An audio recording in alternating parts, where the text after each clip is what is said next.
우리 빌립보서 강의 16번째 시간입니다. 왜? 라는 질문에 어떻게로 도우시는 하나님, 이란 제목으로 말씀 증거합니다. 왜? 라는 질문에 어떻게로 도우시는 하나님. 빌립보서는 옥중서신이라고 합니다. 바울이 감옥에 수감되었을 때에 쓴 편지입니다. 감옥이라는 최악의 상황에서 바울은 평정심을 잃지 않았습니다. 도리어 빌립보 교회를 향해서 6번이나 기뻐하라, 기뻐하라, 기뻐하라 라고 권면하고 있습니다. 위로받아야 될 사람이 도리어 위로자로 다가서는 모습을 보게 됩니다. 이런 바울의 역설적인 모습에서 우리는 참 믿음의 가치를 발견하게 되죠. 성숙한 신앙인은 어떤 모습을 우리에게 보여주고 있는가를 이 바울의 삶을 통해서 발견할 수 있습니다. 고난을 겪는 이에게 커지는 정서가 있습니다. 바로 자기 연민입니다. 고난이 커질수록 자기 연민도 커진다라고 하지 않습니까? 자기를 불쌍히 여기는 마음, 저는 나쁜 마음이 아니라고 생각합니다. 다만 자기를 불쌍히 여기는 마음은 어른스러움은 아닙니다. 어른은 자기보다 남을 낮게 여기며 남을 돌본다라고 빌립보서에서 분명히 말씀하고 있지 않습니까? 근데 자기만의 어떤 불행함과 그리고 자기만의 사랑에 빠져 있음은 어른스러움은 아님을 우리가 알 수 있습니다. 아이의 신앙은 자기 연민이 심한 면이 있습니다. 아이 같은 사람은 고난을 과장합니다. 나만 겪는 고난인 것처럼 원통해합니다.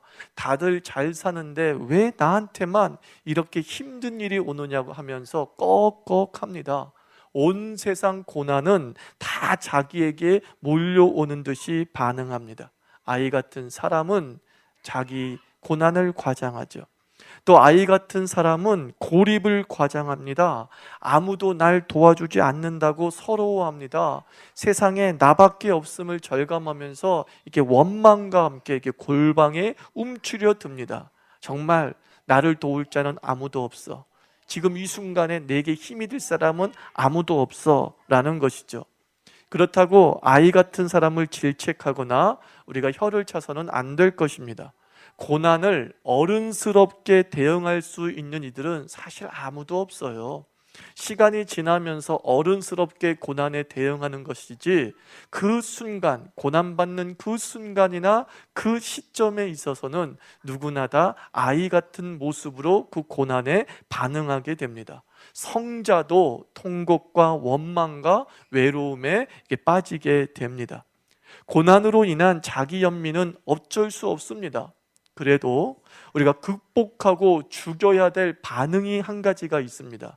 그것이 뭐냐 하면 못마땅함입니다. 못마땅함. 우리가 고난에 직면했을 때에, 어떤 상대적 박탈감에 직면했을 때에 다른 사람의 승승장구가 못마땅하게 여겨집니다. 다른 사람의 행복이 못마땅합니다. 나는 이렇게 힘들어 죽겠는데 너희는 뭐가 좋다고 그렇게 희낙낙하느냐라는 것이죠. 고난의 정도가 길어졌습니다. 그렇다고 마음의 아픔까지 치료된 것은 아닐 것입니다. 하지만 이제 살아야 되잖아요. 고난은 여전하지만 살아야 되잖아요. 세상으로 나와야 되잖아요. 이때 우리가 좀 더 사람과 잘 어울리고 힘을 얻을 수 있다고 한다면 이 고난을 쉽게 더 극복할 수 있을 것입니다. 그것 중에 하나가 뭐냐면 이 못마땅함의 극복이에요. 이웃의 행복을 못마땅해 하는 것이 아니라 이웃의 행복을 축하해 주어야 합니다. 내가 고난 중에 있음에도 불구하고, 내가 불행 중에 있음에도 불구하고, 내가 아픔 중에 있음에도 불구하고 내 아픔과 별도로 너무나 잘 먹고 잘 사는 사람을 축복해 줄 수 있는, 박수 쳐 줄 수 있는 그 여유를 조금이라도 갖고 있을 때에 우리는 삶의 현장에 다시 한번 부딪혀 살아볼 수 있게 됩니다. 나처럼 행복해지기를 바라는 마음 다 갖고 계시잖아요. 저 사람이 나처럼 행복했으면 좋겠다라고 보통 사람은 다 그런 마음을 갖고 있습니다. 그러면서 또 하나 갖고 있어야 될 마음이 나처럼 불행하지 않기를 바라는 마음도 커져야 됩니다. 그렇죠? 나처럼 행복해지기를 말하는 마음만큼이나 저 사람이 나처럼 불행하지 않았으면 좋겠다. 그것이 바로 어른스러움이죠. 어른스러움. 세월호 참사로 인해서 안산 단원고 2학년 중에 남은 이들이 트라우마로 신음하고 있다고 하지 않습니까? 그 어린애들이 친구의 죽음을 목도하고 텅 빈 교실을 보면서 참 힘들다고 합니다. 다들 정신과 치료를 받고 있다고 합니다. 그 생존한 친구에게 사망자 부모가 부탁한다고 하지 않습니까? 얘들아, 너희들 침울해하지 마라. 얘들아, 너무 오래 슬퍼하지 마라. 너희는 열심히 살아라. 이렇게 말한다는 거예요. 네 친구가 죽었는데 넌 어떻게 이렇게 희낙낙할 수 있니? 라고 하면서 죄책감을 심어줄 수 있잖아요. 그렇지만 세월호 유가족 그 부모님들은 다 어른이에요. 아니, 어버이였던 거죠. 어버이는 이렇게 말합니다. 내가 겪는 고난 나로 족하다, 이거예요. 그게 어버이 마음이죠. 내가 겪는 고난 나로 족하니 너는 행복하거라 라는 겁니다. 내가 이렇게 슬프니 살아있는 니들도 내 죽은 아들만큼이라도, 아들만큼 따라오지 못하더라도 몇십 년은 그 트라우마 속에 살아야 돼. 이게 어른이 아니죠. 너희는 빨리 그 트라우마에서 벗어나야 돼. 너희는 다시 해맑게 살아. 그 사춘기, 그 청소년의 그 활달함을 가지고 살아. 그게 뭐예요? 고난받고 있으나 어른스럽게 고난을 통과하는 사람의 모습이에요. 어버이처럼 고난을 통과하는 자의 모습입니다. 이 자기 연민의 늪에서 벗어나는 힘은 내부에서 비롯됩니다. 오늘 말씀 4절에서 주 안에서 항상 기뻐하라, 내가 다시 말하노니 기뻐하라 라고 말씀하고 있습니다. 주 안에서. 환경의 변화는 고난의 탈출로가 될 수 없습니다. 왜 그렇습니까? 하나의 환경이 바뀌면 또 다른 환경이 우리에게 다가오기 때문입니다. 각각의 환경에 맞는 각각의 고난이 존재하잖아요. 그죠? 10살의 환경에 고난을 통과했더니만 11살의 고난이 존재하더라는 것이죠. 고3의 그 환경을 벗어났는데 그만이야 재수의 환경이 또 우리에게 주어지는 것이죠. 각자의 환경은 변하게 되어 있고 그 환경의 변화가 고난의 탈출로는 아닙니다. 내 안에 세상이 변해야 되는 거죠. 내 안에 환경이 변해야지 이 고난의 늪을, 이 힘듦의 늪을 건너서 단단한 대로에 설 수 있으리라 믿습니다. 주 안에서 항상 기뻐하라. 쉽게 말해서 예수 그리스도를 온전히 믿을 때 기쁨이 지배한다는 말씀 아니겠습니까? 저는 기쁨을 이렇게 재정의해 보고 싶어요. 기쁨이란 해결된 자의 정서입니다. 뭐라고요? 해결된 자의 정서예요. 그죠? 고난 중에 의지적으로 기뻐하는 것이 아닙니다. 그렇게 말하는 것이 아닙니다. 바울은 아무 고난도 해결되지 않았음에도 불구하고 의지적으로 신앙적으로 이게 믿음이야 라고 해서 기뻐하라라고 하는 당위성을 말하는 것이 아닙니다. 바울은 사실 자신의 모든 고난이 해결된 사람이에요. 거기서 우러나오는 진짜 기쁨입니다. 성경의 기쁨은 해결되었기 때문에 일어나는 자연스러움입니다. 많은 사람들이 기뻐하라고 명령하지 않습니까? 순종하십시오. 말도 안 되는 소리 하지 마십시오. 기쁨이 순종으로 되는 겁니까? 기쁨은 절대 순종으로 되는 것이 아니잖아요. 아니잖아요. 그건 기쁨이 아니잖아요. 속은 썩어 문드러지는데 겉으로는 그건 기쁨이라고 하지 않죠. 그럼 뭐라고 합니까? 위선이라고 하는 것입니다. 위선. 근데 많은 교회들이 그리스도인들을 위선자로 만들고 있는 거예요. 당신이 믿음이 있으면 이렇게 슬퍼하면 안 되지.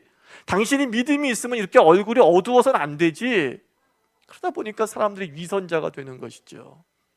성경에서 말하는 기쁨, 바울이 말하고자 하는 기쁨은 너희가 믿는 자로서 살라라고 하는 당위성이 아니라 너희는 기뻐할 수밖에 없게 될 거야 라는 거예요. 너희들은 너무 기뻐하게 될 거야. 왜 그래요? 해결되었거든, 이겁니다. 해결되었거든. 많은 사람들이 어려움 속에, 아픔 속에서 말합니다. 나에게 왜 이런 일이 일어났습니까? 왜를 묻습니다. 여러분, 왜를 묻는다고 해결됩니까? 그래, 왜라고 물으니까 하나님이 답하십니다. 그래, 너를 연단하려고 한 것이야. 그러면 수긍될까요? 천만의 말씀이에요. 그럼 또 뭐라 그런 줄 아십니까? 많고 많은 사람 중에 왜 나를 연단하십니까? 그건 말이다, 너를 갖다가 위대하게 쓰려고 하는 거야. 그럼 또 얘기하지 않습니까? 그럼 꼭 내 자녀를 죽이는 방법이어야 했습니까? 여러분, 설명을 듣는다고 해결되는 줄 아십니까? 내가 왜라고 하는 질문을 던졌을 때 하나님께서 일목요연하게 그건 이것 때문이란다, 저것 때문이란다 설명해 주면 설명해 줄수록 우리는 더 하나님에 대해서 왜라고 묻는 거예요. 당신이 선하시다면 왜? 당신이 그의 자녀들이 행복하기를 원하신다면 왜? 왜? 이것에 들 설명한다고 답이 생기는 것은, 고난의 원망에서 자유로운 것은 결코 아닙니다. 제가 이번 주에 톰 라이트라고 하는 신학자의 악의 문제와 하나님의 정의라는 책을 읽는데 참 밑줄을 긋는 부분이 생겼어요. 그대로 읽어드릴게요. 성경은 하나님이 악에 대해 무엇을 말씀하시는지 보다는, 성경은 악에 대해 하나님이 무엇을 행하실 수 있고, 하나님이 악에 대해 행하고 계시며, 하나님이 악에 대해 장차 행하려고 하시는 것을 말해준다 그랬어요. 악이 뭐냐라고 설명하는 것이 성경이 아니라는 거죠. 악에 대해서, 고난에 대해서 하나님이 어떻게 해결하시는가를 말하고 있다는 거예요. 하나님은 이 고난과 악을 어떻게 다루시는 거예요. 시편 기자도 한탄하지 않았습니까? 왜 의인이 이렇게 힘들고 어렵게 삽니까? 왜 의인이 핍박받습니까? 왜 그랬어요. 왜 하던 그 의인이 끝내는 왜에 해당되는 답을 얻지 못했어요. 그런데 그가 하나님을 찬양하면서 메시지를 끝냅니다. 왜 그런지 아십니까? 하나님이 악을 어떻게 다루시는가를 본 거예요. 악인은 형통하지 못하리니 바람에 나는 겨와 같으리니, 하나님께서 그 악인의 길을 막으시리니 하나님이 어떻게 하실 것을 본 거예요. 지금 내가 당하는 이 고난은 모르겠어. 의인이 당하는 이유를 모르겠어. 그런데 곰곰이 보니까 하나님은 그 악을 해결해 가고 계시더라는 거예요. 하나님은 그 고난과 아픔을 해결해 나가고 계시더라는 것입니다. 악의 원인이 아니라 뭐예요? 악을 해결하시는 하나님을 보게 될 때에 우리는 하나님 백성답게 살고자 하는 의욕이, 기쁨이 넘치게 될 줄 믿습니다. 이해하기 때문에 이 고난을 이기는 것이 아니라 하나님이 그 고난을 해결하시기 때문에. 아시겠어요, 여러분? 하나님은 여러분의 고난을 해결하실 줄 믿습니다. 여러분이 너무나 이해할 수 없는 아픔을 설명해 주지는 않을지 모르지만 해결해 주실 줄 믿습니다. 바울이 그걸 본 거예요. 왜 죄가 들어왔습니까? 우리 질문하잖아요. 왜 죄가 들어왔습니까? 근데 하나님은 왜 죄가 들어왔는지 설명하지 않으시고요, 예수 그리스도를 세상에 보내시더라고요. 성경의 방법이에요. 죽음이 왜 온 겁니까? 왜 죽어야 돼요, 인간이? 그때 하나님의 방법은 무엇입니까? 부활을 우리에게 주십니다. 우리는 왜라고 질문하는데 하나님은 계속 어떻게로 반응하시는 거예요. 죄가 왜 왔습니까? 예수 십자가의 보혈의 죽음으로 그냥 죄를 해결해 버리시네. 왜 우리에게 죽음이 옵니까? 예수 그리스도의 영광의 부활을 통해서 그냥 죽음을 해결해 버리시네. 그걸 보니까 갑자기 왜라는 질문이 쑥 들어가 버리는 거예요. 내 죽음이 내 앞에 있어서 왜라고 질문을 던진 건데 죽음이 사라져 버리니까 쑥 그 질문이 사라져 버리는 것이지요. 이것이 하나님이 이 땅을 다루시는 방법이죠. 악이 왜 이렇게 만연합니까? 하나님께서 이러쿵저러쿵 왜 악이 만연하냐면 설명하지 않습니다. 하나님은 당신의 나라를 세우시고 그 당신의 나라를 통치하심으로써 악을 몰아내십니다. 그러자 우리가 입을 싹 다무는 거예요. 하나님의 정의가 섰네? 이거죠. 악이 존재하는 것이 아니라 하나님 앞에서 악이 사라져버리는 거예요. 주의 정의가 섰버리는 거예요. 그때 우리는 왜? 라고 하는 질문이 싹 사라지는 것이죠. 그리고 희열이 몰려오는 거예요. 왜 희열이 몰려와요? 해결됐으니까. 왜 바울이 주 안에서 기뻐하라? 그리고 자기가 기뻐할 수 있었습니까? 바울은 죽음이라고 하는 직면에 처해 있었어요. 좀 있으면 참수형 당할 수 있는 사람이에요. 근데 그가 기뻐했던 이유가 무엇입니까? 죽음아, 사망아, 너의 쏘는 것이 어디 있느냐? 그 사망을 이기시고 우리에게 부활을 허락하신 예수님을 보았거든요. 그의 문제가 해결됐어요. 죽음의 두려움이 해결됐어요.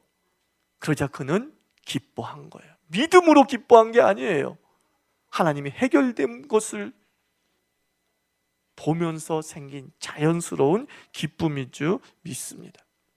예수 그리스도는 이 이해할 수 없는 고난에 신음하는 이들을 위한 하나님의 변증인 겁니다. 해결하겠다, 해결해 주겠다. 우리 아들이 왜 일찍 죽어야 하나요? 왜 죽음을 주셨나요? 왜를 묻을 때는요, 기쁨이 아니라 슬픔이 더 커질 뿐이라고요.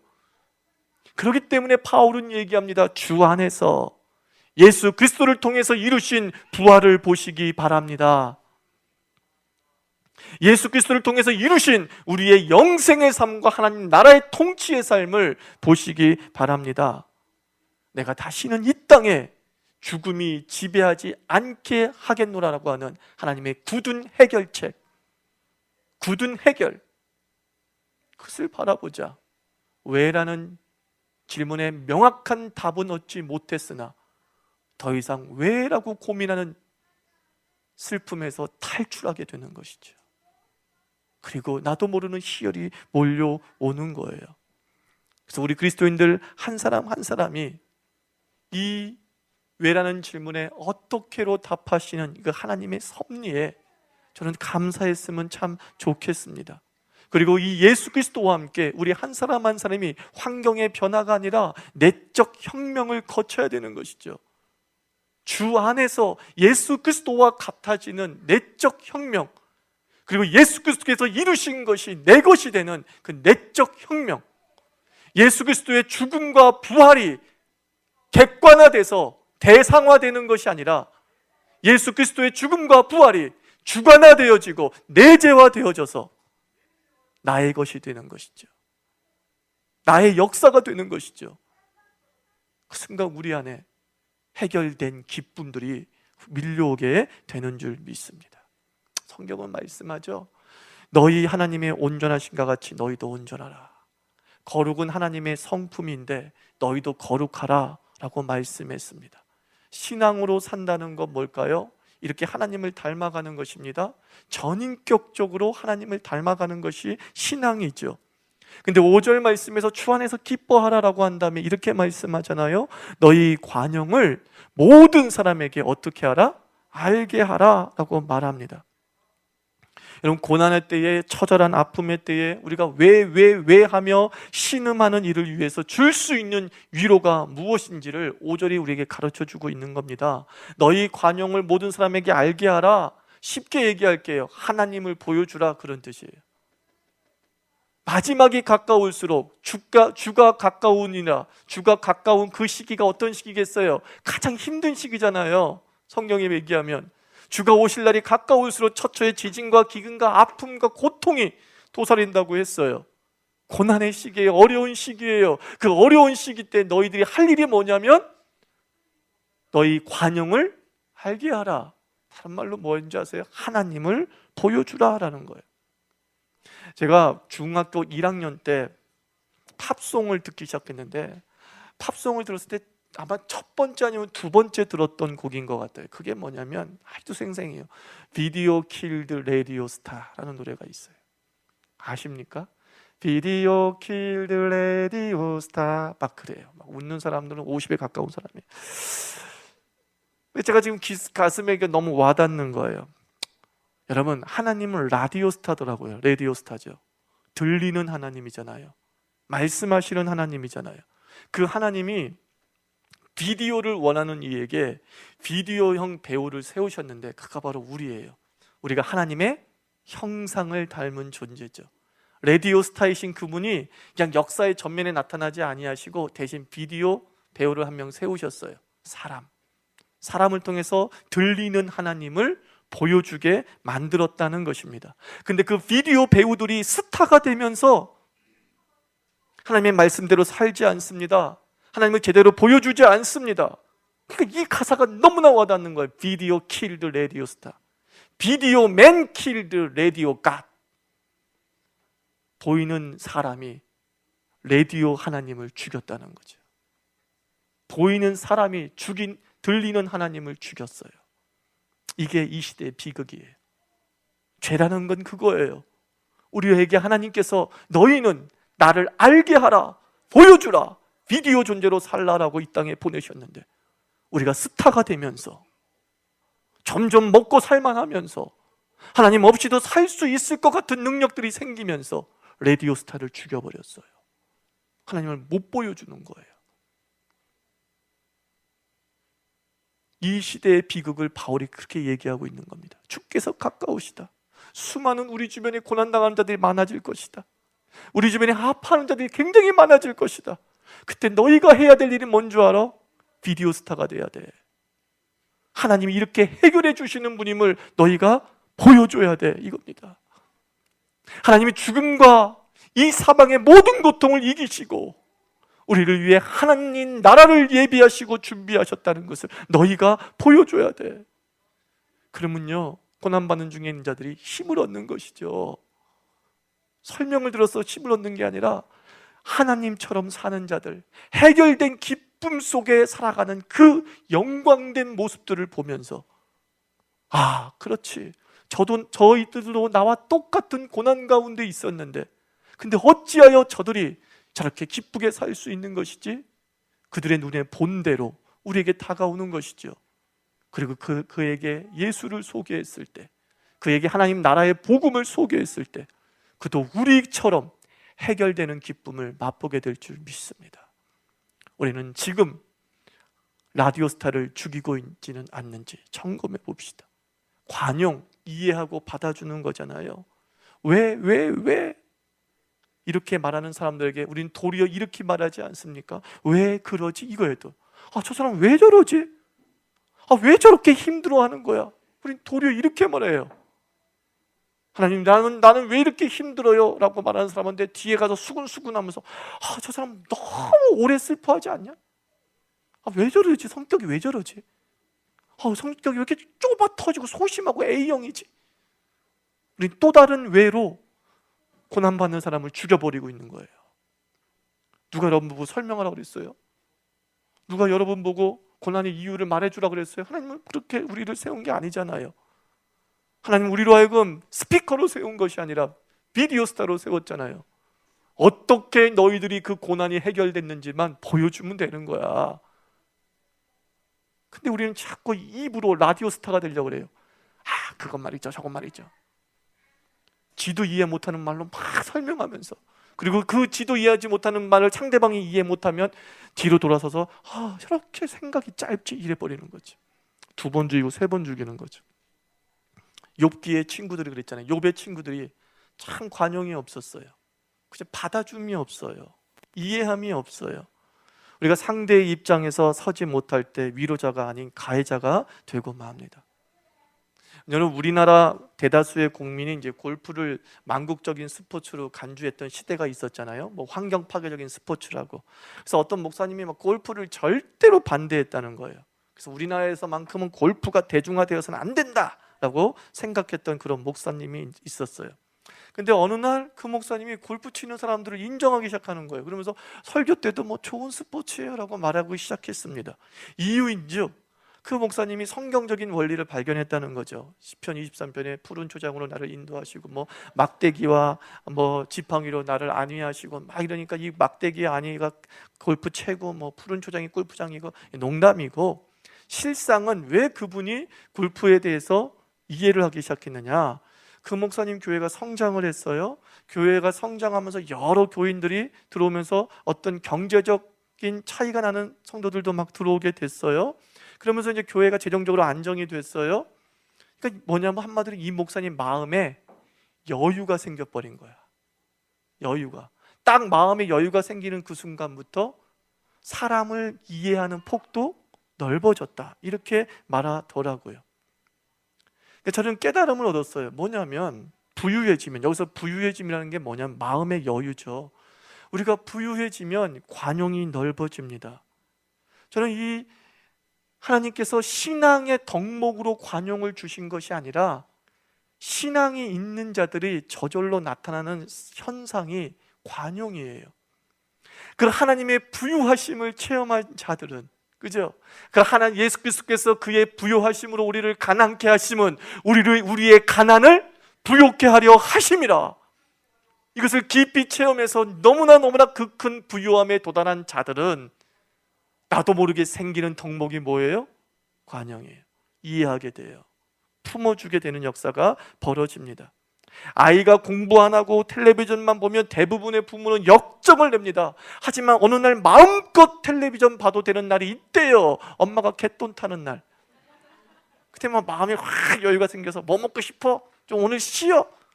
이런다는 거죠. 곳간에서 뭐가 나요? 인신 난다, 그런 말도 있지 않습니까? 노처녀 히스테리가 있지 않습니까? 없어서 나타나는 심리 현상이 사실 히스테리잖아요.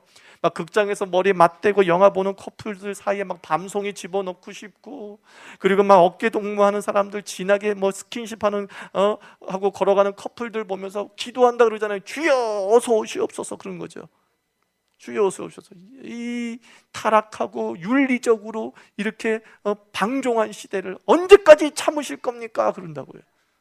근데 정작 지가 연애하기 시작하면 어떻게 돼요? 주님 내일 오세요, 그런다고요.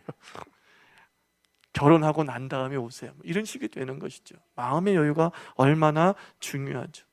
내가 슬플 때는 모든 것이 용납이 안 되지만 내가 기쁠 때는 너그러워지면서 웃고 넘어가게 됩니다. 하나님은 우리가 관용할 수 있는 여유를 주시는 줄 믿습니다. 그죠, 여러분들? 관용할 거야 라고 하는 것이 아니라 너희가 나의 자녀로서 부유하지 않니? 라는 것입니다.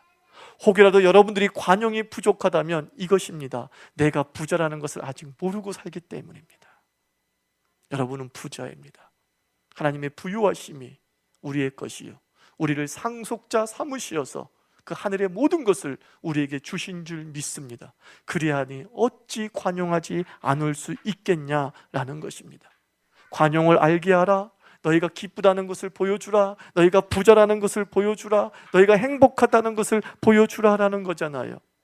우리나라 환갑잔치를 한번 생각해 보십시오. 우리나라 환갑잔치의 다른 별명이 뭔지 아십니까?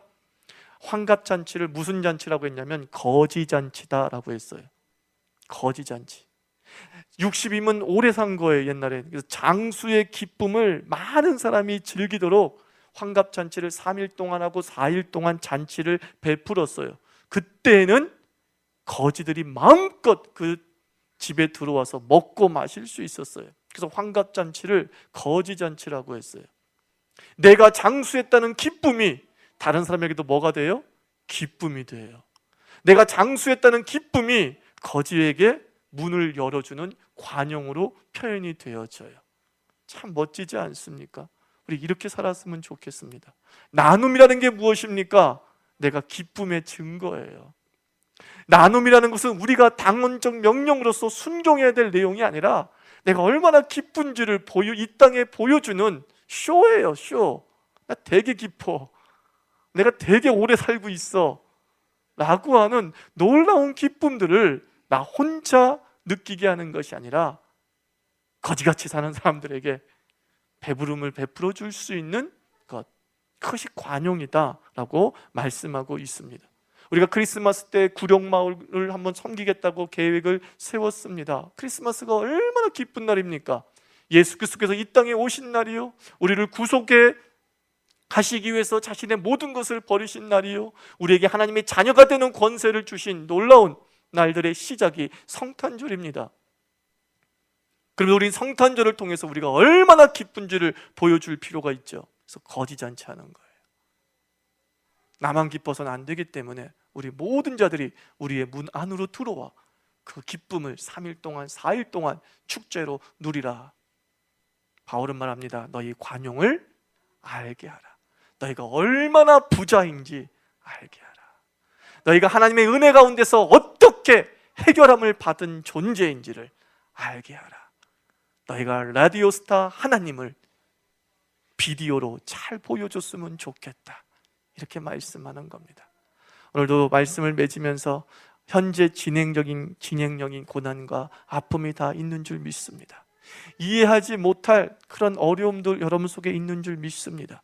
그러나 이거 하나만큼은 분명합니다. 하나님은 여러분을 설득시키기 전에 여러분을 그 고난 속에 건지실 줄 믿습니다. 기도합시다. 하나님 아버지 감사합니다. 감사합니다. 나를 건지시는 행동으로 다가오시는 하나님 감사합니다.